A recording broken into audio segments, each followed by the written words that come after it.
Well, new at 6, a mother is arrested after allegedly leaving her children alone for several hours as their apartment flooded. 31-year-old Taylor Sherman is charged with 2 counts of child neglect felony after Ridgeland police say that officers responded to Sun Chase Apartments early Sunday morning after receiving a call about a flooded apartment, finding 2 two-year-old children alone with the bathtub running.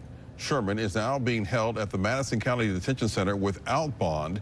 The children are now in foster care under CPS custody.